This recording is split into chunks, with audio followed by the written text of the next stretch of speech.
अयोध्या में भव्य राम मंदिर के ध्वजारोहण समारोह से ठीक पहले समाजवादी पार्टी के मुखिया अखिलेश यादव का एक सोशल मीडिया पोस्ट चर्चा में है।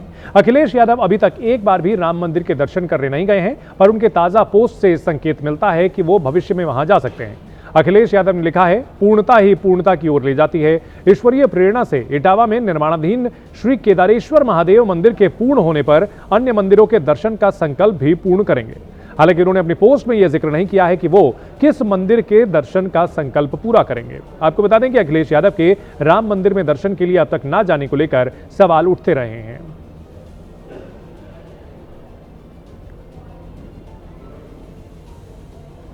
राजधानी दिल्ली से ऐसी तस्वीर आई है जिसको देखकर आपकी रूह कांप जाएगी। यहां प्रेम नगर इलाके में एक पालतू पिटबुल ने 6 साल के मासूम पर अटैक कर दिया।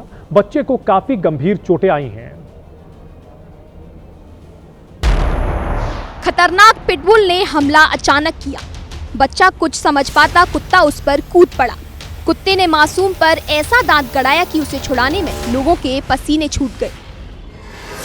तस्वीरों को देखिए। दोपहर 3:05 पर टोपी पहना बच्चा गली में खेल रहा था। बच्चे ने जैसे ही बॉल उठाई, वैसे ही अचानक कुत्ता एक घर से बाहर निकला और बच्चे पर अटैक कर दिया। बच्चे ने तेज दौड़ लगाई, लेकिन वो कहां तक भागता। खतरनाक पिटबुल ने बच्चे को दबोच लिया और काफी देर काटता रहा। किसी तरह लोगों ने बच्चे को पिटबुल के चंगुल से बचाया। इस दौरान पिटबुल ने 6 साल के मासूम का एक कान चबा लिया। शरीर के कई हिस्सों में गंभीर चोटें आई हैं। बच्चे का इलाज जारी है। पिटबुल के इस खतरनाक अटैक से लोग घर से बाहर निकलने में डर रहे हैं। वहीं इसी पिटबुल के आतंक की एक और तस्वीर हम आपको दिखाते हैं। यह तस्वीर 29 नवंबर 2024 की है। लड़की अपने रिश्तेदार के साथ गली में जा रही थी, तभी पिटबुल ने उस पर हमला कर दिया। लड़की पिटबुल से बचने के लिए इधर उधर भागती भी है, लेकिन पिटबुल उसके पीछे ही पड़ जाता है। अंत में जब लड़की ने हमले से बचने के लिए दूर भागने की कोशिश की तो पिटबुल ने उसे दौड़ा लिया और गिराकर कई जगहों पर काटा। पिटबुल की मालकिन ने उस पर काबू पाने की कोशिश तो की, लेकिन वो नाकाम रही। इसी पिटबुल ने बीते 23 नवंबर को 5 साल के मासूम पर हमला कर कई बार गंभीर रूप से काटा।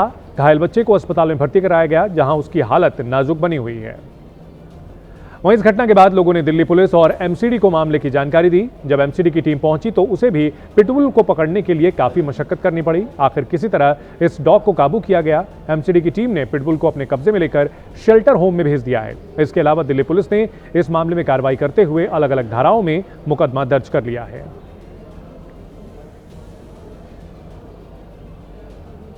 पूर्वी अफ्रीका के एक देश में ज्वालामुखी फटा है, लेकिन असर भारत तक दिखाई दे रहा है।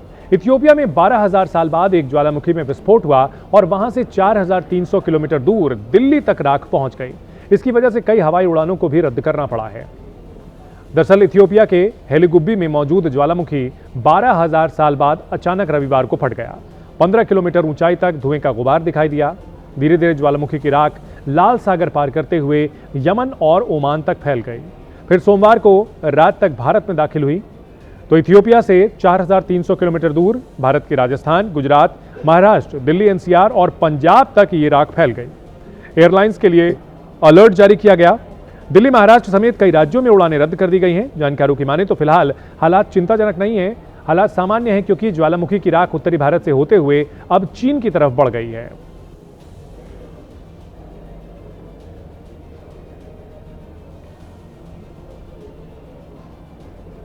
जो सिचुएशन है, वोल्केनिक इरप्शन जो संडे को 23 नवंबर को हुआ है, वो उसका जो प्लम्स है वो उस टाइम करीब 14 किलोमीटर अबव द स्काई उठ गया, अराउंड 14 किलोमीटर ऊपर चला गया था। तो इसका जो एश का मूवमेंट है टुवर्ड्स चाइना है, और इसका हम एक्सपेक्ट कर रहे हैं जो अराउंड 7:30 PM तक ये इंडियन जो एयर स्काई है यहाँ से मूव कर जाएगा। और अभी हमारा जो मॉनिटरिंग सिस्टम है, इकाउ स्टैंडर्ड में जो मॉनिटर हो रहा है हमारा 3 सेंटर से, न्यू दिल्ली, मुंबई और कोलकाता से। तो देखिए, 4,300 किलोमीटर दूर का सफर तय करके ये राख दिल्ली तक भी पहुंची और अब ये चीन की ओर आगे जा रही है। और इथियोपिया में ये विस्फोट हुआ, लेकिन वहां से कई देशों को पार करते हुए हजारों किलोमीटर दूर ये ज्वालामुखी की राख यहां पहुंच गई है। और इस ज्वालामुखी विस्फोट के फौरन बाद भारत में डीजीए ने गाइडलाइंस जारी की थी। हालांकि राख बहुत ऊंचाई पर थी, इसलिए टेक ऑफ और लैंडिंग में कोई बड़ा खतरा नहीं था।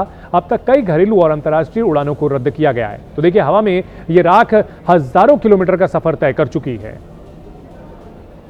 गाड़ियों की जो बहुत ज़्यादा बात है, इवन जो 10 साल 15 साल बैन की बात हो रही थी पहले, हर चीज़ में कि गाड़ी भाई पुरानी स्क्रैप करिए और नई ले लीजिए, ये चीज़ को रोक लगाना है। क्योंकि as we know that I think Delhi में आधी से ज़्यादा एनसीआर की गाड़ियां हैं और इससे ज़्यादा आप उसको बढ़ाने के लिए फ्लाईओवर बनाते हैं, अंडरपास बनाते हैं, हर चीज़ गाड़ी के लिए हो रही है। आपको ऐसा माहौल बनाना है गवर्नमेंट को कि लोग कहें हाँ हमें गाड़ी नहीं चलानी, हमें पब्लिक ट्रांसपोर्ट लेना है। तो 50 गाड़ियां जाने के बजाय एक बस जा रही है, इलेक्ट्रिक बस जा रही है। सो ये सोच हमें बदलनी पड़ेगी। मतलब कितनी 10 बसेस 12 बसेस डिफरेंट एरियाज में जहां आपके लोग हैं उस तरीके से आप कर सकते हैं, और जो इंडिविजुअल हैं वो ऑफ कोर्स आएंगे। तो देखिए, इथियोपिया में ज्वालामुखी विस्फोट के बाद भारत तक इसके राख और इसका लावा जो है वो आसपास के इलाकों में तबाही मचाता है। राख लेकिन कई हजार किलोमीटर तक आ जाती है। और ज्वालामुखी कहां कितने ज्यादा हैं ये भी आपको हम बताते हैं। करीब 1350 से लेकर के 1500 एक्टिव ज्वालामुखी दुनिया में इस वक्त मौजूद हैं। इसमें करीब 500 अब तक फट चुके हैं। और ज्वालामुखी विस्फोट के बाद आसपास के इलाकों में जबरदस्त तबाही देखने को मिलती है। हर साल लगभग 50 से लेकर 70 ज्वालामुखी फटते हैं। कई ज्वालामुखी काफी सक्रिय हैं, लेकिन सामान्यतः हर साल 50 से 70 ज्वालामुखी फटते हैं और उसके बाद लावा राख बहुत तेजी से ऊपर उठती है।